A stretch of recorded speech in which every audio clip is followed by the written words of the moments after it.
Tetapi keadilan secara hukum ini saya kira untuk sekarang ini di dalam sila keberapa itu keadilan sosial bagi seluruh rakyat Indonesia, sila kelima mungkin ya. Padahal pemerintah sendiri yang menyuruh rakyat untuk mengkritiknya, tapi justru rakyat ditakutkan dengan undang-undang ITE. 3 di suatu tempat, ya tempat ini, subhanallah, amin amin. Amin. Insyaallah. Tempur siap untuk menyerbu, menyapu, menghapus, musnahkan semua musuh. Angkat senjatamu, hai teman-temanku. Tumpah darahku hanya untuk bangsaku.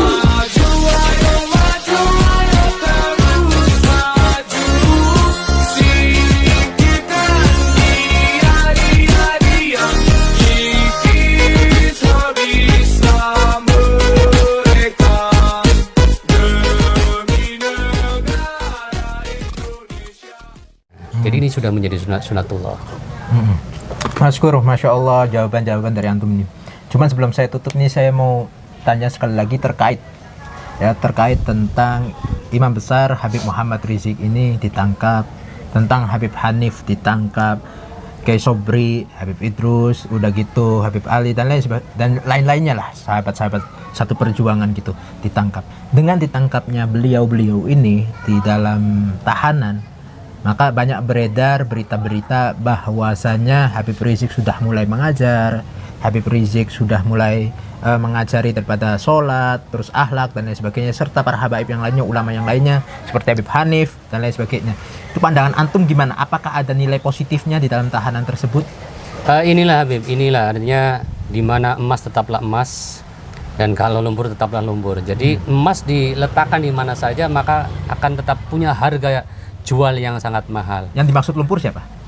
Yang dimaksud lumpur ini ya orang-orang pembenci kebenaran. Pembenci kebenaran yang datang dari siapa? Allah dan Rasulullah. Mereka adalah kaum munafik. Mereka adalah kaum kafirin. Mereka adalah kaum zalimin. Ya, artinya saya tidak akan menyebutkan satu persatunya atau individunya, akan tetapi bagi siapa saja walaupun ditempatkan di suatu hal yang istimewa ya. Walaupun hatta ditempatkan di tempat yang paling mewah, paling megah, paling bagusnya paling dunia ini. Tapi kalau misalkan ada di Jakarta gitu ya. Ya, walaupun ditempatkan di istana ini mohon maaf. Tapi kalau lumpur ya tetap lumpur. Tapi sebaliknya, emas hatta ditempatkan di tempat gorong-gorong tetap punya nilai jual yang sangat tinggi.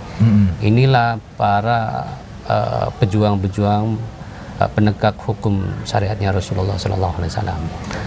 Kemudian apa? Kemudian mengenai ditangkapnya beliau-beliau ini kan saya kira simpel saja saya jawab bahwa ini sekedar pemasukan hanya suhu politik saja. Suhu politik saja. Jadi bukan kalau saya ada. Kalau suhu politik berarti ada ibarat ingin balas dendam apa gimana nih? Hampir seperti itu. Artinya ya seperti itu artinya. Berarti kalau balas dendam sama saja ini menangkap tidak jernih karena kasus tetapi ada kriminalisasi ulama gitu. Betul artinya itu ada arah seperti itu, ada indikasi seperti itu. Ada diduga. Iya, ada indikasi seperti itu. Karena mungkin untuk zaman ini kan untuk saat ini apalagi ketika kita melihat di UU ITE, Undang-Undang ITE ini kan satu sama lain saling melaporkan dan ya bisa kita lihat artinya bagaimana dengan orang-orang yang memang ada lingkaran dengan mohon maaf Habib Rizik ini seolah-olah mudah menjadi terlapor, mudah menjadi tersangka, bahkan mudah menjadi tahanan. Ya, artinya bisa jadi atau ada indikasi memang ini politik balas dendam. Jadi antum menduga bahwasanya ini ada politik balas dendam terkait tentang Habib Rizik. Betul Habib. Gitu ya. Menurut antum ya? Kasusnya bagaimana? Kasusnya tidak jelas. Kalau kasus kerumunan misalkan kemarin karena kita masuk masa pandemi kemudian ada kerumunan banyak, artinya artis ya di luar Habib Rizik lakukan kemarin itu banyak di luar itu. Ya, artis-artis juga tapi ada. Mereka pejabat juga ada. Iya, lolos semua, artinya terlepas dari itu kan mereka tidak ada sanksi tidak.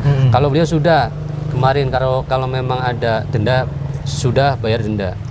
Kemudian semuanya sudah dilakukan tapi tetap saja ditahan. Artinya kan ini ada indikasi bahwa mereka bukan partai, bukan legislatif, tapi dianggap menjadi oposisi yang memang perlu semuanya dihabisi seperti itu. Tapi antum berkata tentang oposisi, antum sendiri oposisi apa bukan ya? Kalau saya oposisi rakyat. Oposisi rakyat, mengaku rakyat atau mengaku-ngaku sebagai rakyat ini? Ya ini saya rakyat Indonesia. Rakyat. Artinya melihat pemerintahan yang mohon maaf kurang jelas dalam melakukan sebuah keadilan. Ini keadilan ini kan memang tidak bisa dibahas Indonesia kan. Dan adil ini kan tidak harus yang rata, tapi keadilan secara hukum ini saya kira untuk sekarang ini di dalam sila keberapa itu keadilan sosial bagi seluruh rakyat Indonesia, sila kelima mungkin ya, ini belum dirasakan oleh rakyat Indonesia, termasuk saya salah satunya melihat kondisi yang seperti ini, sehingga terkesan ada sebuah kriminalisasi yang dilakukan oleh pemerintah terhadap orang-orang yang menyuarakan kebenaran. Dianggapnya mereka mau menggulingkan atau mungkin membahayakan buat pemerintah. Padahal pemerintah sendiri yang menyuruh rakyat untuk mengkritiknya, tapi justru rakyat ditakutkan dengan undang-undang ITE. Seperti itu, Habib. Iya, kemarin berita-berita bahwasanya Bapak Presiden yang terhormat Pak Jokowi, presidennya antum nih, mengatakan bahwasanya rakyat boleh mengkritik, meminta masukan. Presiden kita semua. Ya, presiden kita semua. Gitu minta bahwasanya rakyat silakan kritik ya gitu ya untuk pemerintah biar maju. Ibarat memang permintaan beliau juga bagus gitu ya. Dan juga di lain sisi ternyata memang rakyat ditakutkan dengan UU ITE gitu ya. Iya, di sisi lain seperti itu. Nah, Masya Allah. Ini ya suatu. Tapi tadi saya baca sebuah berita katanya nanti ada revisi dan lain sebagainya lah. Ya kita doakan mudah-mudahan bersuaranya rakyat itu untuk memajukan Indonesia gitu. Suaranya rakyat untuk memajukan Indonesia, suara rakyat itu untuk memajukan di mana presiden itu mempunyai ide-ide terbaru untuk Indonesia. Amin. Ya, karena banyaknya bencana di Indonesia, negara tercinta ini. Mungkin ini saja ya Ustaz. Terima kasih, jazakumullah khairan. Ini dadakan nih. Iya, dadakan, dan subhanallah antum sudah meluangkan waktu. Mudah-mudahan Allah berikan keinginan-keinginan antum nih, hajat-hajat antum Allah kabulkan, rezekinya antum juga dimudahkan. Mudah-mudahan punya istri nanti seperti keinginan hati antum. Amin, ya 3 di suatu tempat, ya tempat ini subhanallah, amin amin. Makbul insyaallah. Makbul. Amin. Mungkin ini saja dari kami. Ini permintaannya beliau ya, bukan permintaan saya, cuman hati beliau pernah bercerita kepada saya. Mudah-mudahan apa yang disampaikan oleh beliau bermanfaat untuk kita semua. Ini saja dari kami, kurang lebihnya mohon maaf yang sebesar-besarnya. Waalaikumsalam warahmatullahi wabarakatuh. Waalaikumsalam warahmatullahi wabarakatuh.